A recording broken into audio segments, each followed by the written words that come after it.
কালিয়াগঞ্জ হিন্দু মিলন মন্দিরে বাৎসরিক মহোৎসব উপলক্ষে বর্ণাঢ্য শোভাযাত্রা শহর পরিক্রমা করল শনিবার।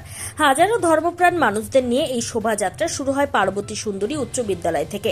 ভারত সেবাশ্রম সংঘ অনুমোদিত কালিয়াগঞ্জ হিন্দু মিলন মন্দিরে 3 দিনের এই বাৎসরিক মহোৎসব চলবে রবিবার পর্যন্ত।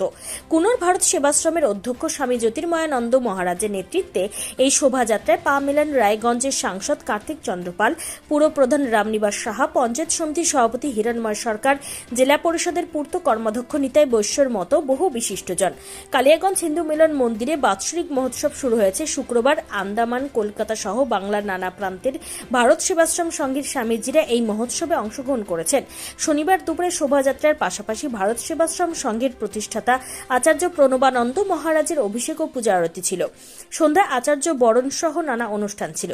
রবিবার শ্রীমতী নদী থেকে পূর্ণবাড়ি আনায়নের পর অন্নকূট ভোগ নিবেদন, দুপুরে মহাপ্রসাদ বিতরণ, বিকেলে মাতৃমণ্ডলীর অনুষ্ঠান এবং সন্ধ্যায় হিন্দু ধর্ম সংস্কৃতি সম্মেলনের পর বৈদিক বিশ্বশান্তি যজ্ঞের মতো অনুষ্ঠান দিয়ে উৎসবের সমাপ্তি ঘটবে। 3 দিনের অনুষ্ঠান 27, 28, 29। গতকাল আমাদের বিভিন্ন প্রতিযোগিতামূলক অনুষ্ঠানের মধ্য দিয়ে সূচনা হয়েছে। আজকে বিরাট বর্ণাঢ্য শোভাযাত্রা, প্রায় 5000 ভক্তের সমাগম হয়েছিল। সনাতন হিন্দু ধর্মের মানুষ তার হিন্দুত্বের টানে, হিন্দুত্বের চেতনায় আজকে এই শোভাযাত্রায় অংশগ্রহণ করেছিলেন। যে ভারত সেবাশ্রম সংঘের প্রতিষ্ঠাতা স্বামী প্রণবানন্দজি মহারাজ তিনি বলেছিলেন, আমি হিন্দুকে হিন্দু বলে ডাক দিতে চাই। আজকে হিন্দু জাতির, হিন্দু ধর্মের যে অধঃপতন, সেই অধঃপতন থেকে হিন্দু সমাজকে জাগ্রত করবার জন্য আজকের এই শোভাযাত্রা মহামিছিল। সাংস্কৃতিক অনুষ্ঠানের মধ্য দিয়ে আমাদের বিভিন্ন কম্পিটিশন তো কালকে হয়ে গেছে।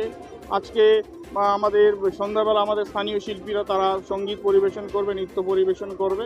আর আগামীকাল বৈদিক বিশ্বশান্তি যজ্ঞ, অন্নকূট ভোগ এ সমস্ত রয়েছে, প্রসাদ বিতরণ।